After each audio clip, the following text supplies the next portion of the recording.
जगदलपुर में महापौर सफीरा साहू और कलेक्टर चंदन कुमार के शहर के डेंगू प्रभावित क्षेत्रों का औचक निरीक्षण किया गया। इसी दौरान नाली की सफाई और कचरा प्रबंधन का जायजा भी लिया। महापौर और कलेक्टर ने शहर के कई वार्डों की नाली की सफाई और कचरा प्रबंधन का जायजा लिया। साथ ही स्थानीय नागरिकों से जल भराव, सफाई व्यवस्था और कचरा उठाव के संबंध में जानकारी ली। इसके साथ ही डेंगू प्रभावित मरीजों के घर पहुंचकर मरीजों की स्थिति की जानकारी भी ली गई है। डेंगू के रोकथाम और बचाव के लिए लगातार प्रशासन काम कर रहा है। इसमें लगातार शहर के 48 वार्डों में सर्वे कर लोगों को डेंगू के बचाव और रोकथाम के लिए वार्डों में दवा का छिड़काव किया जा रहा है, जिसकी निगरानी भी अधिकारियों की ओर से की जा रही है।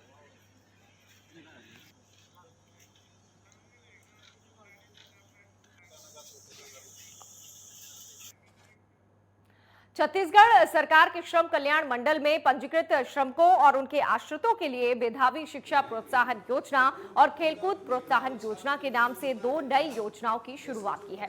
पूर्व से संचालित शैक्षिक छात्रवृत्ति योजना के तहत दी जाने वाली राशि को भी 3 गुना तक बढ़ाया गया है। औद्योगिक जिलों के भ्रमण के दौरान श्रमिकों और उनके परिजनों से मिले सुझावों के आधार पर मंडल के सदस्यों से चर्चा कर सर्वसम्मति से प्रस्ताव राज्य सरकार को भेजा गया है। समाज के सभी वर्गों का ख्याल रखने वाली छत्तीसगढ़ सरकार ने प्राथमिकता के तौर पर इसे मंजूरी दी। बार ऐसा हुआ है कि कांग्रेस की सरकार के माध्यम से जब हम लोगों को जिम्मेदारी दी गई, और उससे पहले मैं एक आंकड़ा देख रहा था कि 18 वर्षों में 465 नोटिस जारी किए गए थे पूरे प्रदेश में, और हम लोग अभी 17,000 नोटिस जारी किए हैं। उसके कारण ये स्थिति भी एक बनी है कि 2,93,000 श्रमिक पंजीकृत थे, और आज हमारे एक छोटे से कार्यकाल में 4,18,000 की संख्या को हम पार कर चुके हैं। और आने वाले समय में मुझे ऐसा लगता है कि जिस रफ्तार से हम आगे बढ़ रहे हैं, हम अपनी बात को आप लोगों के माध्यम से जब पहुंचाते जाएंगे, लोग जागरूक होंगे, सभी का सहयोग मिलेगा, तो सारे श्रमिकों का पंजीयन मंडल के माध्यम से जो इसके दायरे में आते हैं उनका हो जाएगा। सुकमा में नक्सलियों से लगातार लोहा ले रही डीआरजी टीम का वार्षिक उत्सव मनाया गया। इस दौरान विभिन्न खेलों का आयोजन किया गया, साथ ही मेडिटेशन और योगा का भी आयोजन किया गया। 2 दिवसीय इस आयोजन में जहां वरिष्ठ पुलिस अधिकारियों ने जवानों के साथ अपना समय व्यतीत किया, वहीं जवान भी इस आयोजन से बेहद खुश नजर आए। खेल के दौरान ही जवानों ने अपने वरिष्ठ अधिकारियों को अपने कंधे पर उठाकर डांस भी किया।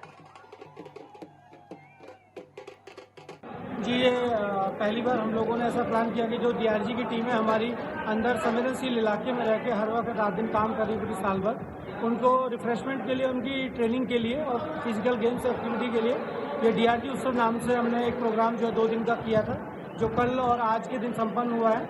इसमें सभी प्रकार के गेम्स का प्रतियोगिता हुई है, जिसमें डीआरजी के सभी जवानों ने बढ़ चढ़ के हिस्सा लिया है। साथ ही योगा और मेडिटेशन की भी इसमें सुबह क्लासेस लगाई गई हैं।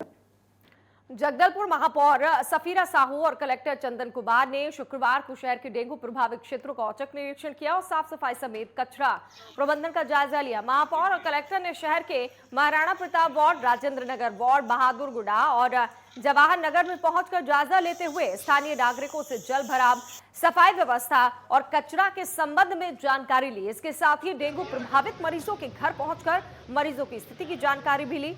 बता दें कि डेंगू रोग के रोकथाम और बचाव के लिए लगातार निगम प्रशासन, स्वास्थ्य विभाग और संबंधित अन्य विभाग शहर में 48 वार्डों में सर्वे कर लोगों को जागरूक कर रहे हैं।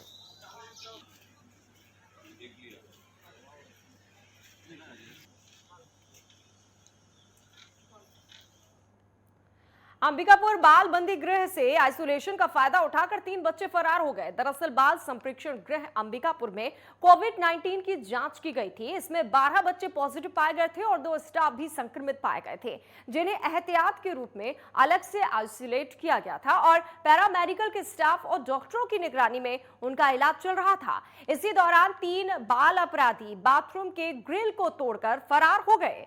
ज्यादा सुरक्षाकर्मी ना होने से बच्चे भागने में कामयाब रहे। पुलिस और संप्रेक्षण गृह की टीम फरार बच्चों की तलाश में जुटी हुई है, जिसमें से सरगुजा जिले से एक बच्चे को पकड़ लिया गया है, तो 2 की तलाश अभी भी जारी है।